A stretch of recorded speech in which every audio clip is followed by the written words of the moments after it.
बिल्ला भाई सिंगल है का ना ही रड़ुआ। तुम सुबह कब उठती हो? हम कभी उठते नहीं, हमको जबरदस्ती उठाया जाता है। जिए न देबू, जिए न देबू काहे पतर को खोरे पर लेबू काहे सर को जिए न देबू।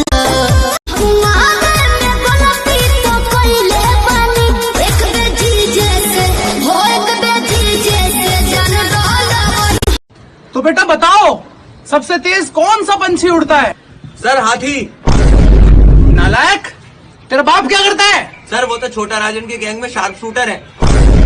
बिल्कुल सही जवाब है। देसी भातार बावे देसी फॉर्मूला साया साड़ी नाच देला झूला लालका से हालका चिलैनी धरेला पिया खोइनी खाके डाले तबे चैनी धरेला। सुना ना देसी भातार बावे देसी फॉर्मूला साया साड़ी नाच देला झूला लालका से हालका चिलैनी धरेला पिया खोइनी खाके डाले तबे चैनी धरेला पिया खोइनी खाके डाले तबे चैनी धरेला पिया खोइनी खाके डाले तबे चैनी धरेला पिया खोइनी खाके डाले। एगो कीन दाना साड़ी झमकवा चमचम, एगो कीन दाना साड़ी झमकवा चमचम, अइला बम्बई से होली में कमाई के बोलो। रिचा, हाँ कल क्लास में जो नोट्स लिखवाए थे वो तूने लिखे थे क्या? हाँ लिखे थे। क्यों? रात को देगी क्या? हाँ नोट्स भी लेते आऊंगी। बेबी आज घर चलोगे क्या? घर पे कोई नहीं है। पागल है क्या? मरवाएगी क्या? हाँ आज मूड नहीं है, फिर कभी।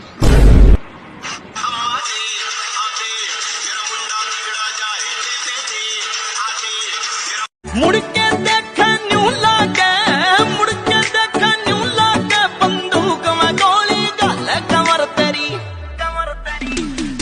तेरी लेफ्ट राइट हाल है, कमर तेरी लेफ्ट राइट हाल है। मालूम ना था ऐसा प्यार होगा, पल भर का मिलना भी दुश्वार हो। के जुठियावल हो जवानी तो हर माजल, के जुठियावल हो जवानी तो हर माजल। कहले पहलवा की सुना सखी काजल।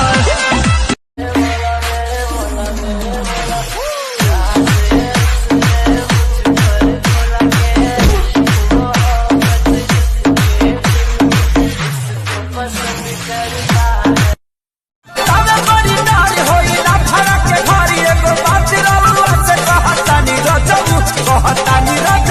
लागे कई दी घाटई दे बजबा सीसीबी से कोड़ी दी जवानी रजऊ। तू कहबू त जियब रे रानी, तू कहबू त मर जाई।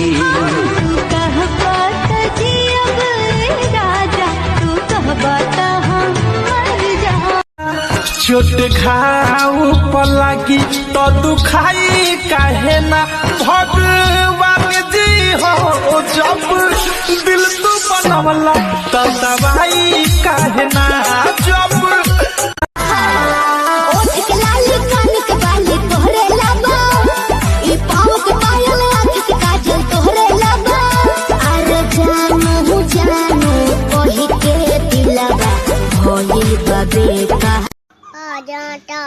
टायल मने तले से तोड़ी घायल, मने साथ पाउडर दे, मने पल दे डली तले ठोक देलू मंझिया में कीली हो, जाही के जब रहे ससुराला काहे लगवलू दिल हो, जाही के बाती आई बोलेली माँ जाके वाली।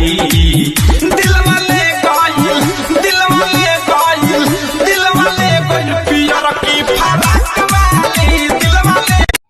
लगैलू हिमगंगे तेल, लगैलू हिंग हंगले तेल, हिमगंगे तेल, हिल हंगले तेल, हिमगंगे तेल, हिंग हंगे तेल, हिमगंगे तेल, हिम हंगे तेल लगाओ बे।